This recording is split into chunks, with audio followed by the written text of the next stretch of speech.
శ్రీ వశిష్ఠ రామ సంవాదం.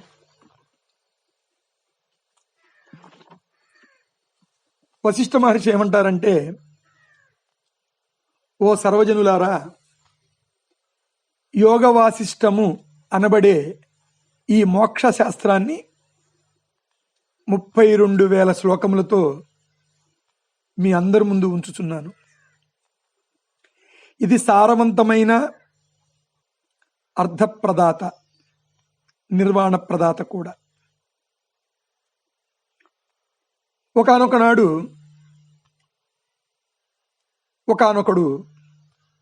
గాఢ నిద్రా పరవశుడై దీర్ఘకాలంగా ఉండి అప్పుడే నిద్రలేచి కన్నులు తెరిచాడనుకోండి. ఆ గదిలో దీపం వెలుగుతూ ఉంటే ఆ దీప ప్రకాశంలో అతడు ప్రత్యేకమైన ఇచ్ఛ కలిగి ఉండకపోయినా అక్కడున్న వస్తువులను చూస్తాడు కదా. ఈ గ్రంథంలోని విచారణను తెలుసుకొనుటకు ప్రయత్నించనంత మాత్రం చేత, ఈ గ్రంథంలోని విచారణను తెలుసుకున్నకు ప్రయత్నించినంత మాత్రం చేత ఇచ్చ కలిగి ఉండకపోయినప్పటికీ నిర్వాణముగు మోక్షమును పొందగలడు. మీరు దీన్ని స్వయంగా పరిశీలిస్తే చక్కగా గ్రహించగలరు. లేదా ఇతరులు వ్యాఖ్యానిస్తున్నప్పుడు వినటం జరిగినా కూడా మంచిదే. గంగాజలం సర్వ పాపాలను హరించి వేస్తుంది కదా. అట్లే ఇందు చర్చించబడిన విషయమును విచారిస్తే అనేక జన్మలుగా వెన్నంటి వస్తున్న అజ్ఞానం తప్పకుండా తొలగిపోతుంది. ఒకడు చీకట్లో తాడును చూసి, అమ్మ బాబోయ్ ఇది పాము అని భ్రమిస్తూ సర్వ వికారములు పొందుచున్నాడు అనుకుందాం. ఆ భ్రమ తొలగిపోయేది ఎట్లా? అరే ఇది పాము కాదే, తాడు మాత్రమే కదా అని గ్రహించడం చేతనే కదా. ఈ గ్రంథమును అవలోకించినంత మాత్రం చేత ఈ దృశ్యము పట్ల, శరీరాదుల పట్ల కలుగుచున్నట్టి అనేక భ్రమలు సమూలంగా తొలగిపోతాయి. సంసార దుఃఖమంతా శమించిపోతుంది. మీరంతా పరమ పురుషార్థమైనట్టి మోక్షము అంటే ఏమిటో గ్రహిస్తారు. ఈ ఉత్తమ గ్రంథము వేదము వలె నిత్యము పఠించబడుగాక, పూజింపబడుగాక, వ్యాఖ్యానించబడుగాక. వేదములందు, వేద మహావాక్యములందు ప్రసరించి ఉన్నట్టి జ్ఞానమే ఇందు ప్రసరించి ఉన్నది. ఇందలి విచారణ సారానికి వేదములే ప్రమాణం. ఇందలి విషయములు తెలుసుకున్నట్టుచే జీవుని కర్మ జ్ఞానములు రెండూ కూడా పవిత్రమవుతాయి. అనేక మంది తత్వజ్ఞానుల వేదాంత తర్క సిద్ధాంతములన్నీ కార్యాకారణ సహితంగా ఇందు పరిశీలించబడ్డాయి. శాస్త్ర దృష్టి గల మహనీయులు దీనిని ఉత్తమ వేదాంత శాస్త్రముగా నిర్ణయించారు. ఓ ప్రియజనులారా, మీపై మాకు గల అవ్యాజ్యమైన ప్రేమ చేతనే ఇదంతా చెప్పుచున్నాం. అంతేకాని మాయకు లోబడియో ఒకరి అభిప్రాయములు ఖండించుటకో మేము చెప్పుచుంటం లేదు. ఈ శాస్త్రం విచారించుటచే పరమోత్కృష్టమైన జ్ఞానము లభించగలదు. తద్వారా ఈ జగత్తు మాయా అని తెలిసిపోతుంది. ఇది విచారించుటచే ఇతర ఆధ్యాత్మ శాస్త్ర గ్రంథాలు మరింత మధురంగా, సుస్పష్టంగా గ్రహించబడతాయి. నాయనలారా, ఈ అఖండ రామాయణము కావ్యము వలె లేదని, ఈ అఖండ రామాయణము కావ్యం వలె లేదని దీన్ని నిరాకరించకండి.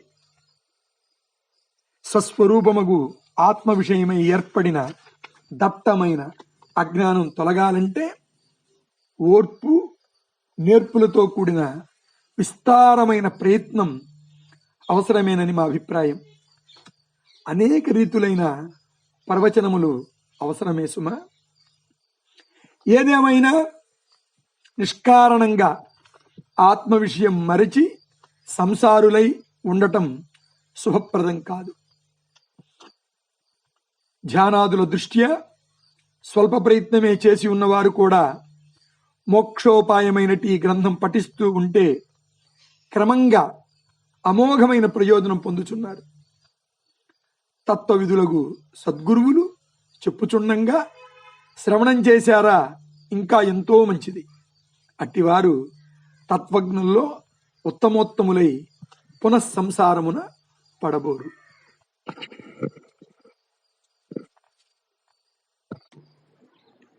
ఉపోద్ఘాత కథ. పూర్వం సుతీక్ష్ణుడు అనే ఒకానొక విద్యా కోవిదునకు ఒకప్పుడు ఒక సందేహం వచ్చింది. కర్మ గొప్పదా, జ్ఞానం గొప్పదా? కర్మలన్నీ త్యజించి విచారణను అనుసరిస్తే మంచిదా, విచారణను పక్కన పెట్టి ఉత్తమ కర్మను ఆశ్రయించడం ఉచితమా? అప్పుడు అతడు సందేహ నివృత్తి కొరకు సధర్మి బ్రహ్మజ్ఞాని తన సద్గురువైనట్టి అగస్త్య మునిని సమీపించి వినయంగా ప్రణామం చేసి తన మనసులోని అనుమానం బయటపెట్టాడు. అగస్త్యముని చిరునవ్వు నవ్వి ఇట్లు పలికారు. నాయనా, అదుగో ఆకాశంలో ఎగురుచున్న పక్షిని చూచావా? అది 2 రెక్కలు ఉంటేనే ఎగురుతోంది కదా. మానవుడు కూడా కర్మజ్ఞానములు రెండిటి సహకారంతో మాత్రమే మోక్షాకాశంలో విహరించగలడు. మానవుడు కూడా కర్మజ్ఞానముల రెండిటి సహకారంతో మాత్రమే మోక్షాకాశంలో విహరించగలడు. కేవలం కర్మ వలన గాని కేవలం జ్ఞానం వలన కానీ జీవునికి మోక్షం లభించదు. ఈ విషయంలో నీ సందేహాలన్నీ తొలగించడానికి నీకు ఒక కథన విశేషం చెబుతాను, విను అని చెప్పి అగస్త్యముని ఒక కథ ప్రారంభించాడు. అగ్నివేశ్యుడు అనే ఒక బ్రాహ్మణుడు ఉండేవాడు. అగ్నివేశ్యుడు అనేటువంటి బ్రాహ్మణుడు ఉండేవాడు. అతని కుమారుడు కారుణ్యుడు అనే యువకుడు.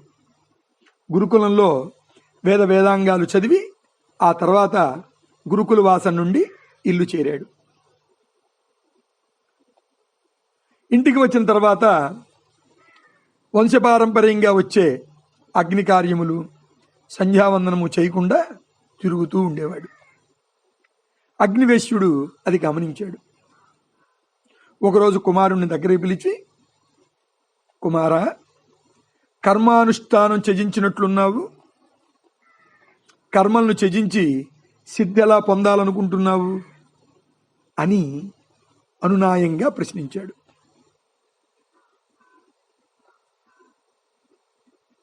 కుమారా, కర్మానుష్ఠానం త్యజించినట్లున్నావు, కర్మలను త్యజించి సిద్ధి ఎలా పొందాలనుకుంటున్నావు అని అనునయంగా ప్రశ్నించాడు.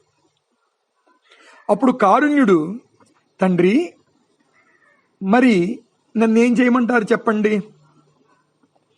వేదములలోని కొన్ని భాగములు కర్మానుష్ఠానం చేయవలసిందే అని ప్రవృత్తి మార్గాన్ని నిర్దేశిస్తున్నాయి.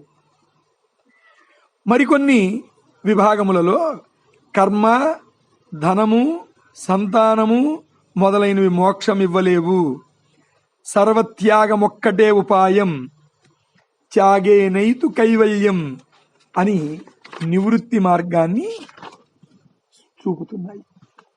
కర్మ చెయ్యాలా మానాలా? ఏమీ తోచగా ఇట్లు మౌనం వహించి ఉన్నాను అని పలికి ఊరుకున్నాడు. అప్పుడు అగ్నివేశ్యుడు పకపకా నవ్వి ఇలా చెప్పడం ప్రారంభించాడు. ఓహో, అదా సంగతి. సరే, నీకిప్పుడు ఒక కథ వినిపిస్తాను. అంతా విన్న తర్వాత నీకు ఎట్లా తోస్తే అట్లాగే చెయ్యి. సురుచి అనే ఒక అప్సరస ఒకనాడు హిమాలయ పర్వత శిఖరంపై ప్రశాంతముగా కూర్చుని ఉండి ఆకాశం వైపు చూచింది. ఒక దేవదూత కనిపించాడు.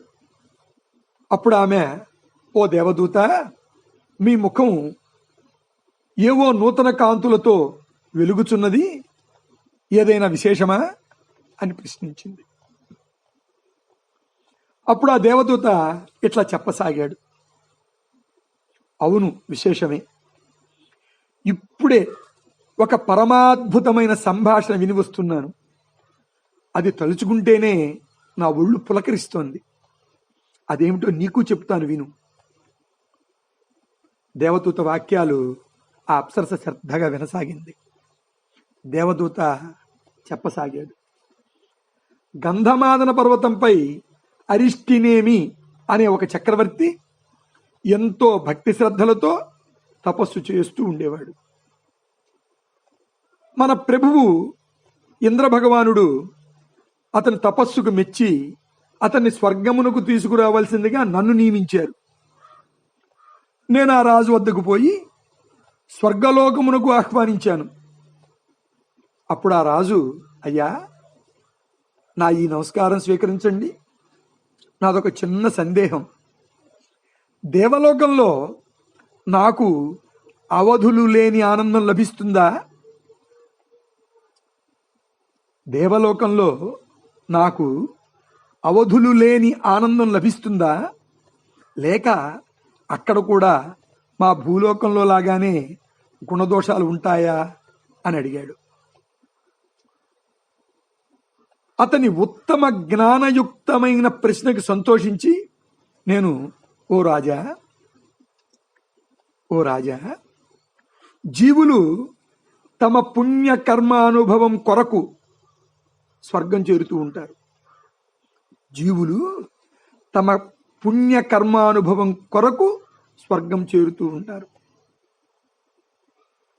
అయితే జీవులు చేసే పుణ్య కార్యక్రమాలలో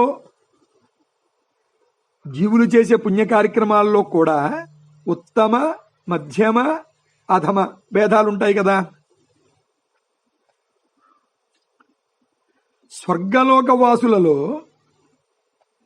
మీ లోకంలో లాగానే అధికులైన వారు, అల్పులైన వారు ఉంటారు. ఫలితంగా దేవతా జీవులు కూడా ద్వేషాలు, అసూయలు, దురహంకారములు, స్పర్ధలు, గర్వములు, గర్వభంగములు, కలహములు పొందుతూ ఉంటారు. అంతేకాదు, పుణ్యమంతా వ్యయమైన తర్వాత ఆ జీవులు భూలోకం రావాల్సిందే కదా. అప్పుడు అమిత దుఃఖం పొందుతూ ఉంటారు.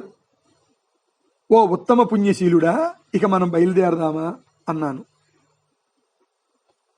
అప్పుడు ఆ రాజు క్లుప్తంగా విన్న విషయమంతా సుస్పష్టపరిచినందుకు కృతజ్ఞుణ్ణి. ఓ దేవదూత, ఒక విధంగా ఈ భూలోకం వంటిదే అయ్యున్నా ద్వైతముతో కూడిన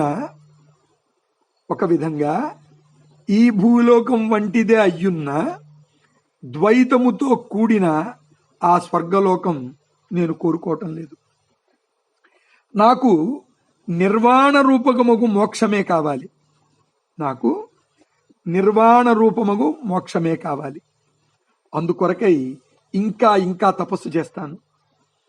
ప్రకృతి సిద్ధమగు ఈ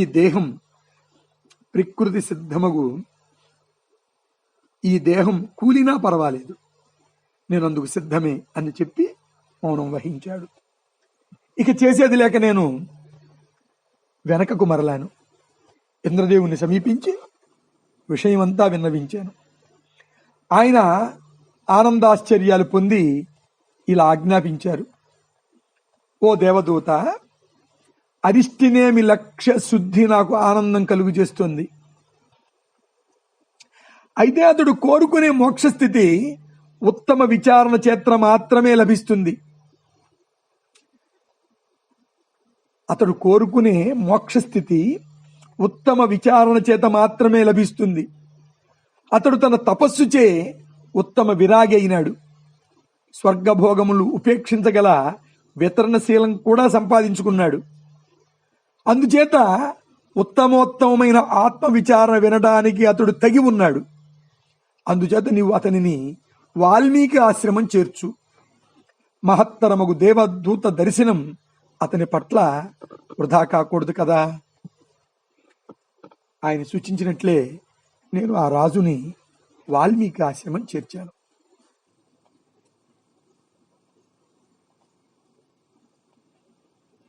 ఇది ఉపోద్ఘాత కథ.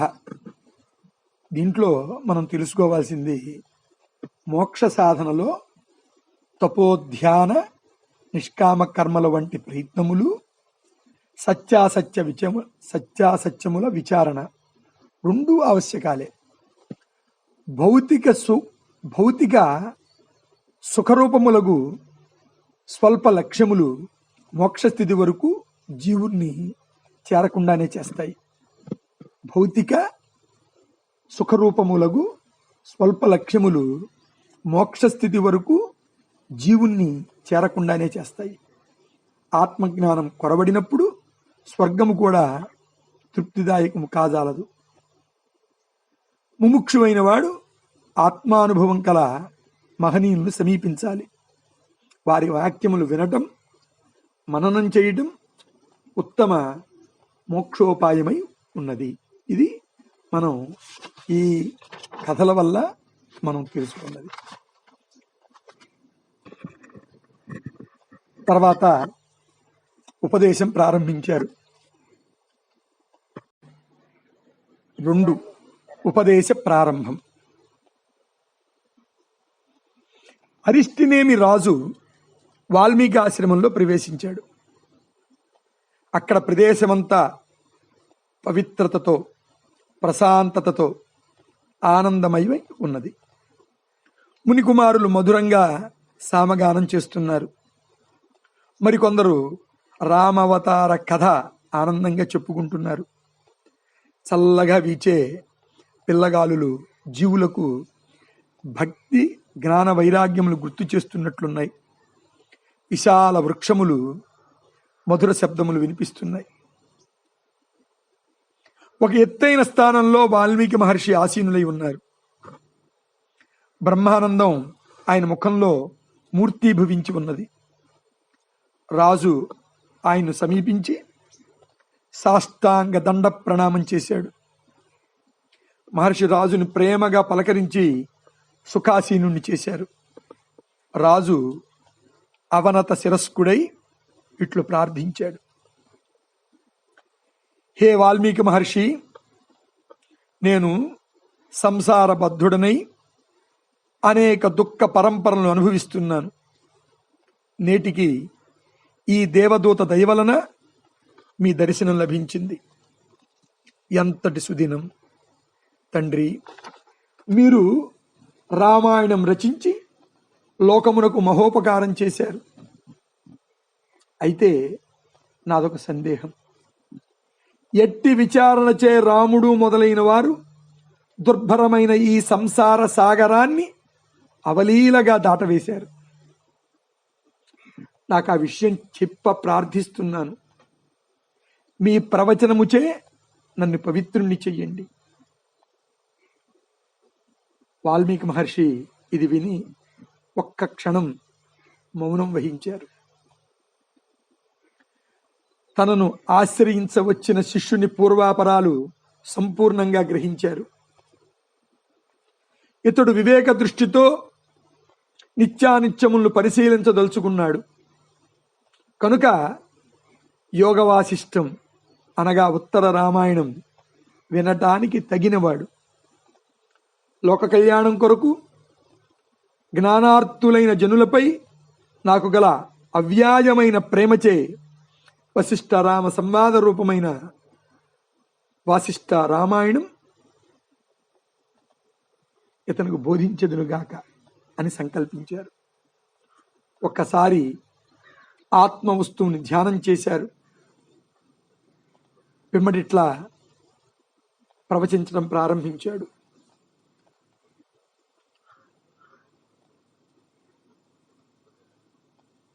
దివి భూమో తథాకాశే బహిరాంతరశ్చ మే విభుః యో విభాత్యవ భాసాత్మ తస్మై సర్వాత్మనే నమః.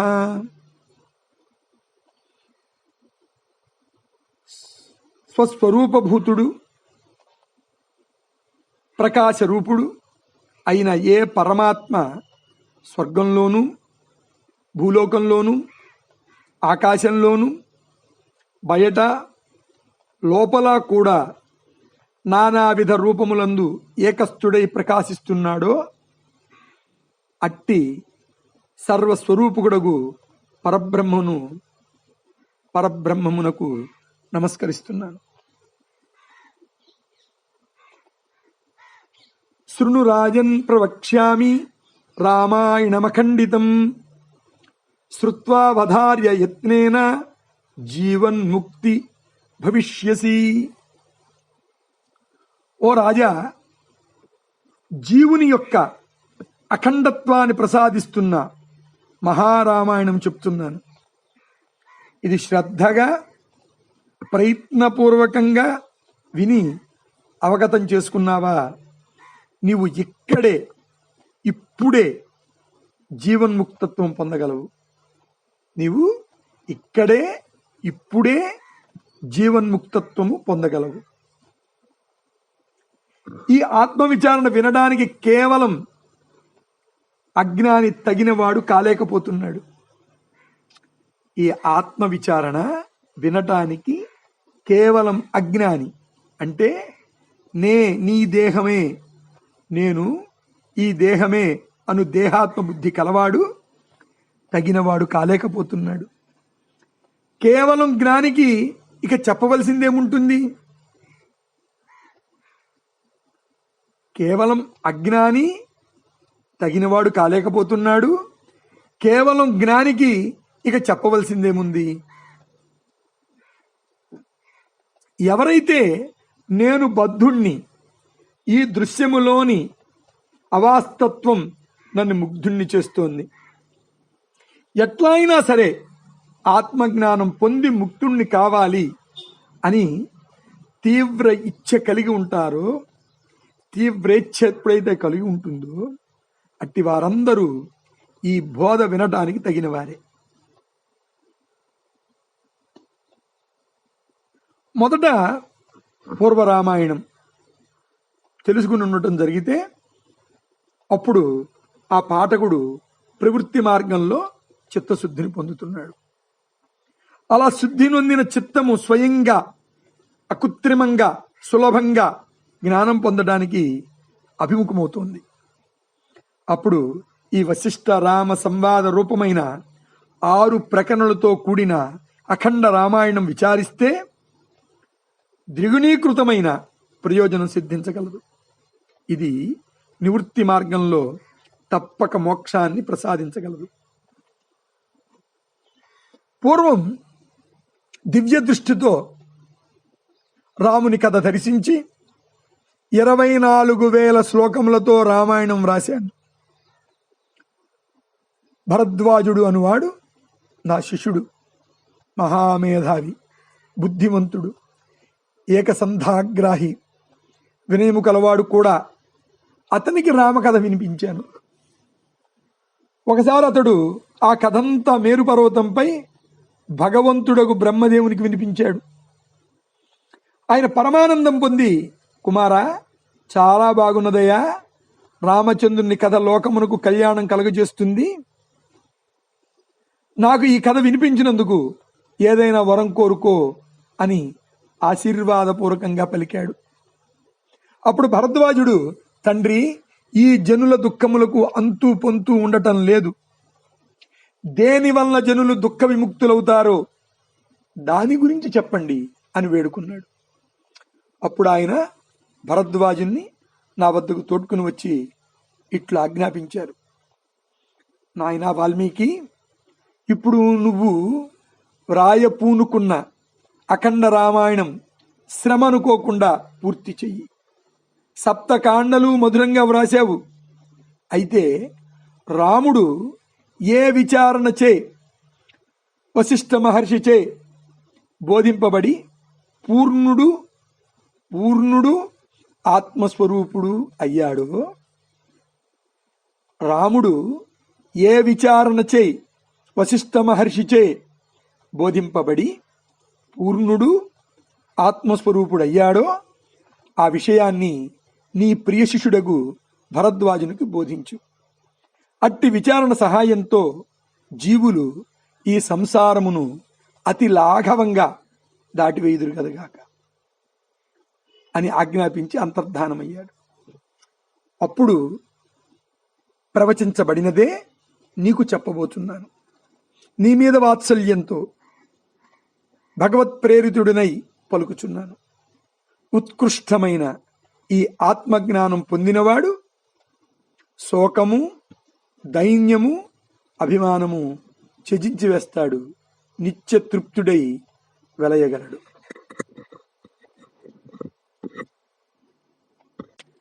శ్రీరామావతారం.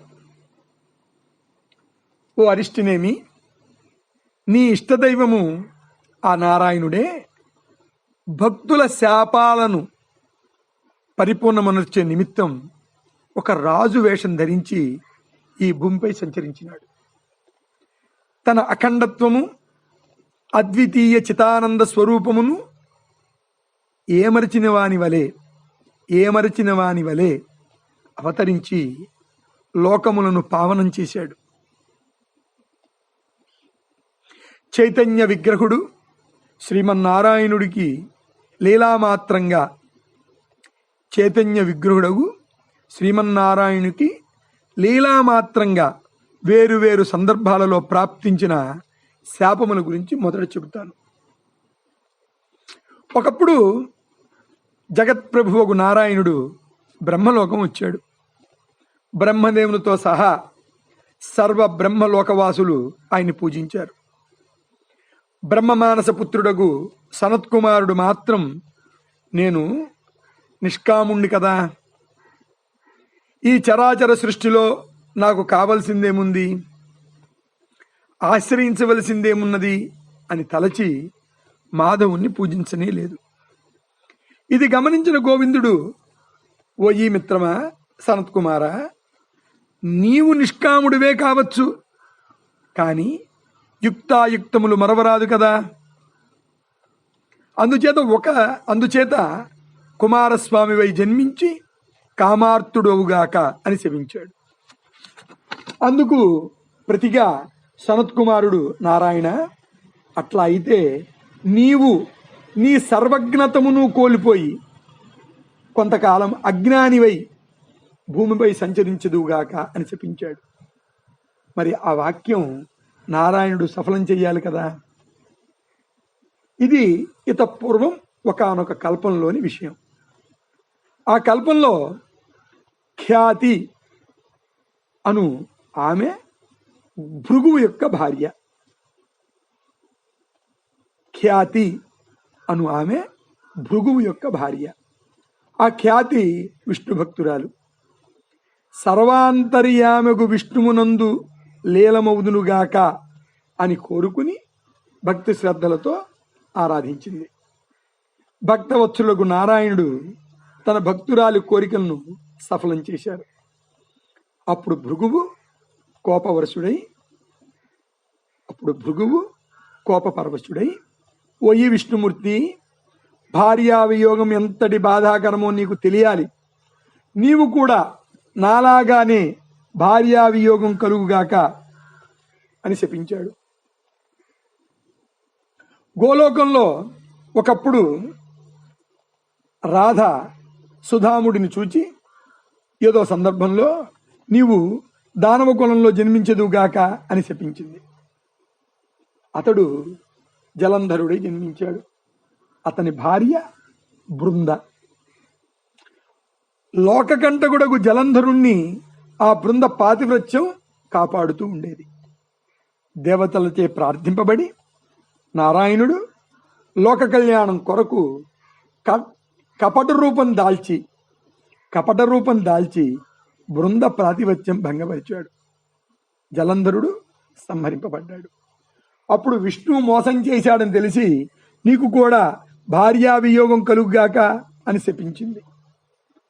మరొకప్పుడు విష్ణుమూర్తి భీకర ఆకారముగు నృసింహుడై నదీ తీరంలో సంచరిస్తున్నాడు. అప్పుడు దేవదత్తుడు అనువాని భార్య నృసింహస్వామిని చూచి భయంతో ప్రాణాలు వదిలింది. అప్పుడు ఆ దేవదత్తుడు నీకు కూడా భార్యా వియోగం పొందువుగాక అని శపించడం జరిగింది. నీవు కూడా భార్యా వియోగం పొందువుగాక అని శపించడం జరిగింది. ఓ రాజా, పై కారణాల వల్ల విష్ణువు రాముడై జన్మించాడు. నీ ప్రియము కొరకు వేరు పురాణములలోని సంఘటనలు వినిపించాను. ఇక మనం ఆత్మవిచారణలో ప్రవేశిస్తున్నాం. సావధాన చిత్తుడివై విను.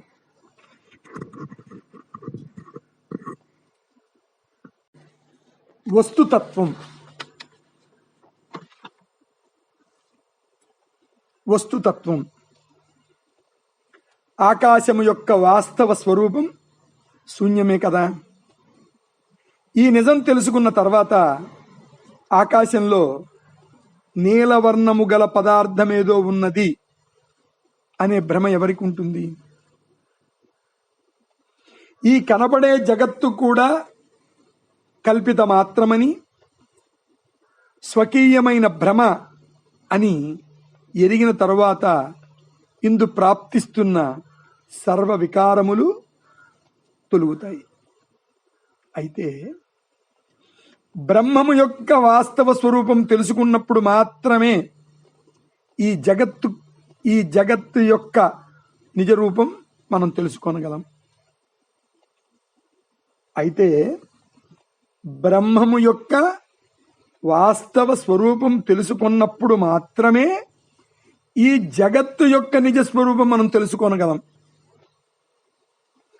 అనేక సంభ్రమములు, దుఃఖ పరంపరలు, వికారములు అనుక్షణం జీవునికి కలగజేస్తున్న ఈ జగదృశ్యం ఎక్కడి నుండి ప్రాప్తిస్తుంది? ఈ వ్యవహారములు, అనుభవములు, శరీరములు జీవునకు రచించుచు అందజేస్తున్న వారెవరు? సునిశిత బుద్ధితో పరిశీలిస్తే ఈ దృశ్యమును ఒకడు ఆయా విధములుగా మననము చేయుట లేదా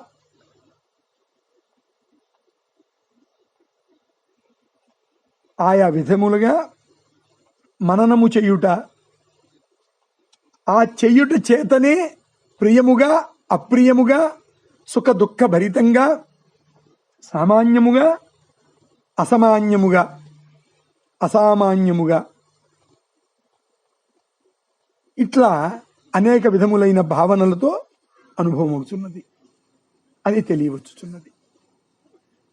మననమే మనస్సు యొక్క, జీవుని యొక్క, జగత్తు యొక్క మూల కారణమై ఉన్నది. అనగా ఈ జగత్తు అనుబడునది మనస్సునందే ఉదయించుచున్నది. ఎప్పుడైతే జగత్తు అనబడే అనుభవం మనస్సునందు ఉదయించకుండా విస్మరించబడిందో అట్టి విస్మరణముచే ఏర్పడగల శుద్ధ స్వస్వరూపానుభవమే సర్వోత్కృష్టమగు ముక్తి అని జ్ఞానులు మనకు చెప్తున్నారు. అయితే అట్టి విస్మరణ స్థితి అనుభవమైదేట్లా?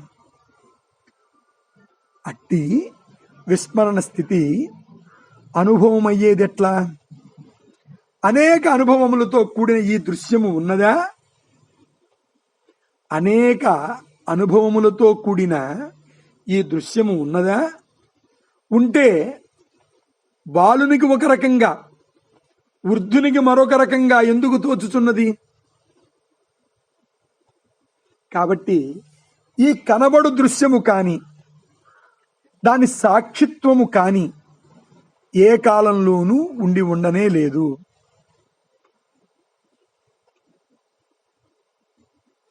కనబడు దృశ్యము గాని, దాని సాక్షిత్వము గాని ఏ కాలంలోని ఉండి ఉండనే లేదు అను అభేద రూపమైన బోధ లేక జ్ఞానము జీవుని యందు దృఢం కావాలి. అప్పుడు మాత్రమే దృశ్యము యొక్క విస్మరణ, స్వస్వరూపము యొక్క అనిర్వచనీయ అనుభవం ఒకేసారి జీవునికి కలుగుతాయి. భ్రాంతి వలన కల్పింపబడిన ఈ జగత్తుకు ద్రష్ట యొక్క స్వభావము ఉన్న భావము కంటే, భ్రాంతి వల్ల కల్పించబడిన ఈ జగత్తునకు ద్రష్ట యొక్క స్వభావమై ఉన్న భావము కంటే వేరైన అస్తిత్వమేదీ లేదు. అయితే అట్టి జగద్భావరాహిత్యముచే కలుగగల ఆత్మ సాక్షాత్కారం శాస్త్ర విచారణ ప్రభావంచే అనాయాసంగా తప్పక లభిస్తుంది. అట్టి ఆధ్యాత్మ విషయమును ప్రతిపాదిస్తున్న ఉత్తమ శాస్త్రములు ఉన్నాయి. వాటిని మానవుడు చక్కగా పరిశీలించాలి. లేదా ఆత్మానుభూతి పొందిన మహనీయుల ముఖతః వింటే ఇంకా మంచిది. దృశ్యము కాని ద్రష్టత్వము కాని మిథ్యయే అనునట్టి తత్వజ్ఞానము యొక్క ప్రభావంచే మనస్సు నుండి ఈ దృశ్యము తొలగిపోగా అప్పుడు శేషించు భేదరహిత స్థితియే సర్వుల యొక్క స్వస్వరూపమైనట్టి ఆత్మస్థితి. కాబట్టి ఈ దృశ్యం యొక్క విచారణ కొరకు ఆత్మజ్ఞానమునకై ప్రయత్నించాలి. అట్లా కాకుండా ఆత్మజ్ఞానం విడిచి కేవలం శాస్త్ర వాసనలతో లేక వాసనలతో కూడుకుని అనాత్మాపూర్వకంగా ఎంత ప్రయాసపడితే మాత్రం ఏం లాభం చెప్పండి. మొట్టమొదట ఉత్తమ నిష్కామ కర్మల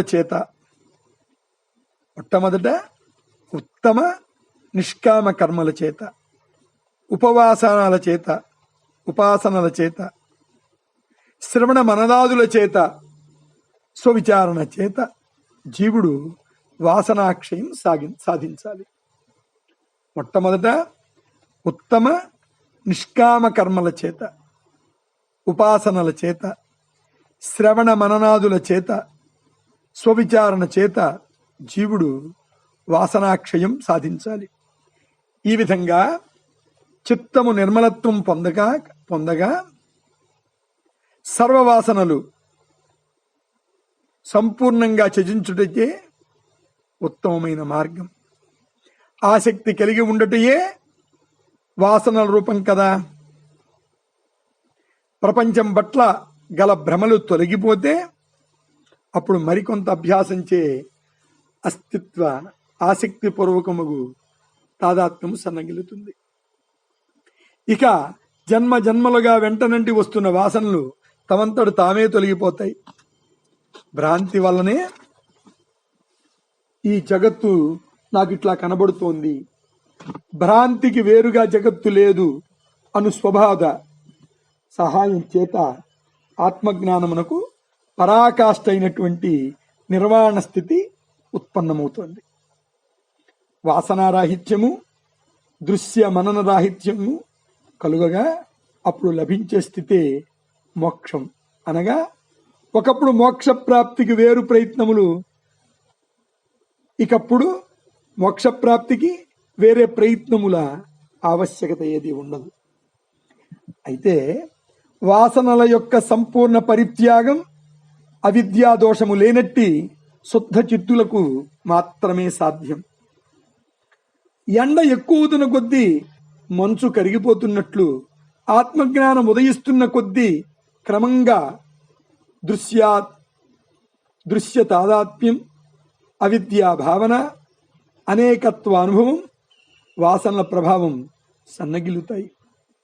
ఓ రాజా, పంచభూతములచే భూమి, జలము, అగ్ని, వాయువు, ఆకాశం ఈ పంచభూతములచే తయారగుచున్న ఈ భౌతిక దేహం కూడా వాసనల చేతనే ధరింపబడుతోంది. ఆ వాసనలు 2 రకాలు. ఒకటి శుద్ధ వాసనలు, 2 మలిన వాసనలు. ఇందు మలిన వాసనలు